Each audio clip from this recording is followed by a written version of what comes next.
tens of thousands of dollars. That's how much it could cost you if you choose the wrong mortgage lender when you're buying a home. Not to mention, you may miss out entirely on the home of your dreams. Hey everybody, it's Matthew Kleinman with the Besant Group. I'm a Charleston area real estate expert, but I help people throughout the United States by way of my expansive referral network. If you're looking for a real estate agent in your market, let me know and I'll put you in touch with one of my trusted partners. Today, I'm going to go over what problems can be caused by choosing the wrong mortgage lender and what you can do to make sure you choose the right lender. And at the end of this video, I'm going to let you know who I trust the most in the mortgage world, and I'm going to let you know how you can get in touch with them. Now, they're licensed in all 50 states, so no matter where you are in the US, they can help you. Before we get started, go ahead and do me a favor and like this video. Hit the subscribe button and tap that bell icon so that you can be notified when I release new video content. And if you have any questions or you'd like to add to the conversation, or you have a topic for a future video that you'd like to see me do, go ahead and leave that in the comments. Okay, so here are just some of the problems that I've seen in my real estate career caused by mortgage lenders. All right, first up, the loan officer isn't thorough enough during the pre-approval process. This can cause the contract to fall apart, potentially after you've already paid for inspections, appraisal, and other costs. It may even be after you've loaded up the moving truck to move to what you thought was going to be your new home. Lack of communication is another problem that I've seen. This can be lack of communication between the loan officer and you or your agent, or this could be lack of communication internally between the loan officer and another department in their bank, like the underwriting department. Lack of communication can lead to several problems. For instance, maybe you don't get your pre-approval letter in time to submit your offer on the home that you've fallen in love with. Or maybe you miss a deadline during the deal, causing a need for an extension that the seller may not grant. Another issue you might face when choosing the wrong lender is working with somebody that does not have a full understanding of the guidelines and requirements for the loan products that they offer. This could mean a denial of your loan application even if you qualify for the loan. Alternatively, you might be put into a loan product that isn't the best fit for you. That could mean higher interest rates, a higher down payment, and excessive fees. You might even be put into a loan product for which you don't qualify, and this might not be discovered for several weeks. At this point, you've already incurred some costs. Okay, so I am going to tell you what you can do to make sure that you do choose the right lender. But first, I want to talk about one other problem that I've seen caused by the wrong lenders. And don't forget, at the end of this video, I am going to tell you the lender that I trust the most in the mortgage industry, and I'm going to let you know how you can get in touch with them. Okay, so this one could be extremely costly. Now, typically when you put a property under contract, the lender should lock the rate immediately. Now, some of the wrong lenders don't do this. And what can that mean for you? Well, if the interest rates move up before the lender locks the rate, that means higher monthly payments for you and more interest paid over the life of the loan. In some cases, the higher interest rate may mean that you no longer qualify for that loan. I saw a lot of that happen in recent years when the interest rates were extremely volatile. Okay, now let's talk about the things that you can do to make sure that you choose the right lender. All right, firstly, I would recommend avoiding big banks and credit unions. Now, a lot of people think that because they're members of these institutions, that these institutions are going to give them the best rates, great terms, and top-notch service. My experience is, in my market, that's not usually the case. You see, these companies are all about volume. They spend a lot of time and resources marketing to their member base so that they have a continuous flow of business. They can drop the ball on a borrower or provide less than stellar service, and they just know that the marketing team is keeping their pipeline full of future borrowers. This also means they don't have to rely on us real estate agents because unlike smaller banks and mortgage companies, they don't rely on relationships built with real estate agents, so they don't have to make us happy. This also applies to banks and credit unions that market themselves as being military affiliated. You know the ones that I'm talking about. Now, typically, you can get better rates and better service elsewhere, even if you're planning to use your VA benefits. I would avoid the 1-800 mortgage companies that you see all over TV and hear on the radio. These are big call centers, and you're going to be treated more like a number than a person.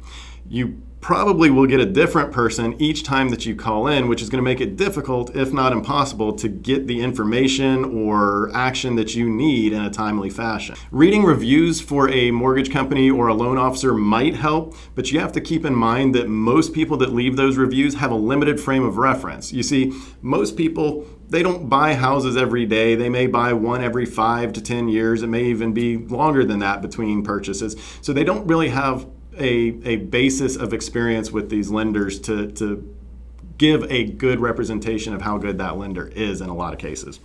I find that the best way to choose a mortgage lender is to get a recommendation from a real estate agent that you trust. Producing agents have way more interactions with lenders than the general public does. We've seen the good, the bad, and the ugly, and we can guide you based on our experience. Again, if you need an agent in your area, reach out to me and I'll connect you with one of my trusted partners. Once you have a lender recommendation from your real estate agent, it's time to get to work in vetting that loan officer yourself. So how do you do that? Well, you pick up the phone and you call the loan officer. I find that it's easier to get a feel for somebody's level of expertise on the phone than through email. Now, you can fill out a loan application with them before that phone call so that they have a good understanding of your situation. However, I would say if you're not sure that you're going to be making an offer in the next week or so, I would hold off on a credit pull authorization. Now, you can tell them what you believe your credit scores to be, and they can give you some information and some options based on that. Just understand that when they pull your credit, the interest rates, the loan products that they recommend, those may change when they look at what the credit bureaus send to them. All right, so when you get the loan officer on the phone, there are a few questions that I recommend asking. The first question I recommend asking is, how many deals have they done with the real estate agent that referred you to them? Now, this is important because you want to make sure that the agent didn't send you to this loan officer just based on some sort of incentive or something like that. You want to make sure that they've worked with this loan officer and had good experiences with them. And then you're going to want to ask the loan officer what loan product they recommend for you. You're going to follow that up with asking for the guidelines and requirements for at least one of the loan products they tell you about. Now, that's not just so that you have the information about the loan product, but as they talk about the guidelines, you're going to get a feel for how good they are at what they do, essentially. Then I would ask them how quickly they can get you an updated pre-approval letter when you're making offers. This should be a day or less, and that's important because if you're in negotiation phase and your pre-approval is lower than your total purchasing power because you don't want to show your hand to the seller counters your offer, you want to be able to furnish an updated pre-approval quickly so that you can get that property under contract. Next, ask them if they'd be willing to give you a pre-approval letter without pulling credit and without verifying your income and assets. The correct answer here is no. You see, savvy listing agents will follow up with this loan officer and make sure that they've done all of those things. And if they haven't, then your pre-approval letter doesn't really carry any weight. I would also ask them what hours of what days they are available for communication. If it's confined to 9 to 5, Monday through Friday, that could become problematic if you need answers from them while you're looking at homes over the weekend or during the evening, Then you'll want to ask them how long they're taking to close a typical loan file. And in my market, if it's anything over 30 days, that's excessive unless there are special requirements of the loan or there are contractual reasons that the properties are closing in a longer time period. Finally, ask them at what point they plan to lock the interest rate and order the appraisal. Typically, these should be done at the first opportunity after the lender has received a copy of the contract. Okay, so it can be daunting to go through the vetting process with a loan officer. I get that. If you don't want to go through all of that, that's fine. I have got a lender that I know you can trust and that I know will do a wonderful job for you. I've been working with him for years, and I've sent him many buyers, including my mom and other family members, and he's done a phenomenal job for everybody that I've sent to him. When working with him, I have not had a single contract fall through due to financing, and I've never had a pre-approval issued by him that didn't hold up. He answers his phone after hours and responds to texts, emails, and phone calls promptly. He has a thorough understanding of all of the products that his company offers, as well as some that they don't. If he doesn't have the best option for you, he's going to let you know, and then he's going to put you in touch with somebody who does.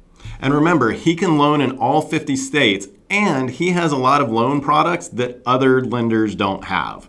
And bonus value offered by this lender, he will actually call the listing agent for the property on which you're making an offer and let that listing agent know how confident he is in you getting to the closing table. His name is Taylor Graham, and I'm going to leave a link in the description so that you can get in touch with him. I know that you're going to get value out of connecting with him, whether you're planning to buy immediately or you're 5 years out. All right, remember, if you have any questions, or if you want to join the conversation, or you want to suggest a video topic for me to address, leave it in the comments. And if you haven't already done so, hit that subscribe button, tap the bell icon so that you're notified when my new videos come out. All right, we'll see you next time.